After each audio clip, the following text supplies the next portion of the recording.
The Lions get it, a big bounce back win over the Commanders, 44-22. As we've talked about, this was another example where the Lions, come back after a loss, and they have not lost back-to-back games since October of 22, which is really one of the most incredible stats in the NFL, I think, going right now. And they continue that streak.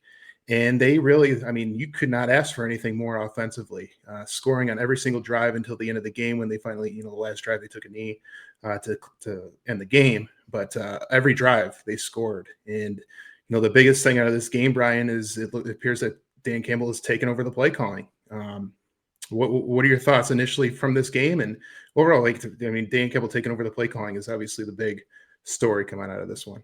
Yeah, for sure. So last week we had talked about the importance of these next two games with the Lions schedule, right? And there was some concern that if they didn't win this game against Washington, they're in desperation mode going into Philadelphia, and then if they lose that, they're 5-5. But Washington is definitely banged up, and they're playing their backup quarterback, right? And so it kind of felt like going into it, the Lions were this is a prototypical bounce back game, right? And that's what happened. And definitely both sides of the ball played really well, but especially on offense, like you mentioned. And obviously the commentators and everybody on Twitter talked about Dan Campbell taking over the play calling. And my initial thoughts were not that I didn't think it was happening, but it's hard to imagine Dan Campbell not being in or not have been in every offensive meeting those guys had, right? And he had his hand in everything. And I kind of thought that from the get-go. And then I'm watching the game, and he had his play card, and he was talking when they were on offense, and like, okay, he is being a little bit more vocal, it seems like, when the Lions had the ball. And then, but part of me was like, maybe the Lions would have done this anyway, just because Washington is bad and they're struggling, and they're, like I said, they're banged up, and it could, and like, so I wasn't sure. And then at the press conference, it was confirmed that, like, yeah, he did take over, and his reasons made sense. At sometimes as a head coach, when things aren't going great, whether you truly believe it's going to make a huge difference or not, right? You got to make a change, right? And obviously, we heard all week about the Lions and their third down struggles, and they were awesome today on third down. So that didn't surprise me, I guess. I'm coming to find out that yes, he did take over more of the play calling. But again, I do believe it's a collaborative effort. When those things happen, because it's not always easy to call a game from the sideline, right? Because again, your view is different, and that's why offensive coordinators sit up in the press box. A lot of them do. You rely on the guys up there. So, but great job today. It worked out, right? And and they're all pros, coaches, and they're gonna do what they have to do to win football games, and it worked for them today. Yeah, let's go ahead and we got a clip from Dan Campbell's press conference, and this is from the Detroit Lions Twitter page. Put this out, and just him talking about the taking over the play calling. I can't see. I can't see anymore. But you talked about some changes coming. Just talk about it. It appeared as if you were calling players. What was the mindset behind changing things up, and were you calling the plays? Yeah, it was just let's try something a little different, right? And look, I know what I want to do. I know how I want to do it. Now, that being said, this is a collaborative effort now. I was taking input from John Morton that whole time and the other coaches. So, hey, man, what do you think here? Third down. All right, we get into this. 3rd and 7 plus, blah, blah, blah, blah, blah. All right, where are we at? Give me this. So this is all encompassing. We all work together. Coaches did a hell of a job. But I just wanted to change it up a little bit. Let's just see if maybe a different play caller can maybe get us a little rhythm. That's all. And it honestly is nothing more than that. I know you're probably going to want to ask questions about, well, what about this, or I heard this. It's not that. This was a change. We made a change. It was good for today. So you heard him there, Brian. Obviously, he doesn't want to throw John Morton under the bus, but it's hard not to think like, yeah, there's some issues. Like, you know what I mean? Like, there has to be some issues to make such a drastic move. And Dan Campbell's trying to underplay it a little bit. And still saying, John Morton's obviously a huge factor, which he still is. Obviously, he's the guy in the booth, as you talked about. You got to lean on your guys in the booth to help you out if you're going to be the play caller on the field.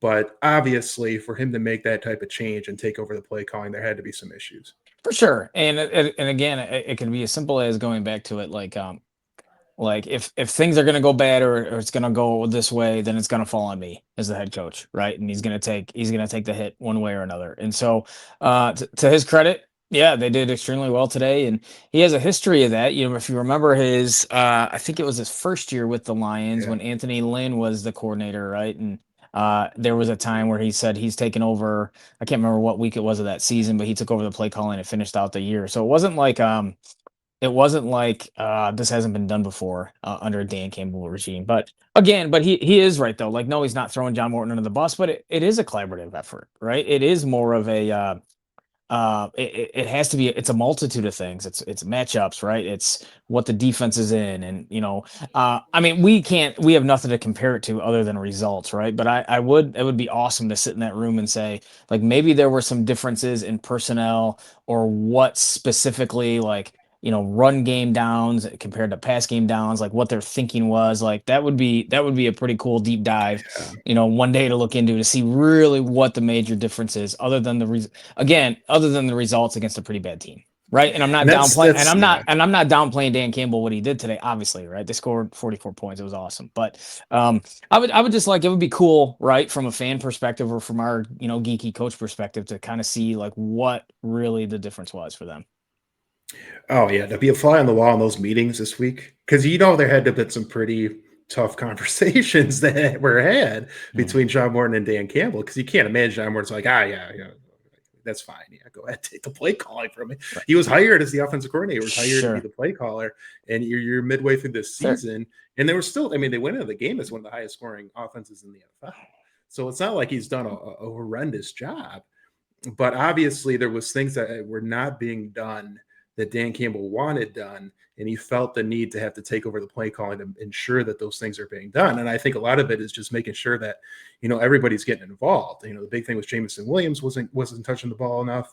Yeah. I mean, you saw it today. I mean, they were plays were Well, specifically and drawn up for him to get the ball. But you go back to it, like I think this is going to be a lot easier to tell and a lot easier to make an analysis of this whole thing after next week, when they for go sure. into Philadelphia and play Philadelphia, a much better defense, a much better team, a Super Bowl caliber team in Philadelphia than it was against Washington, who's just obviously in dire straits right now.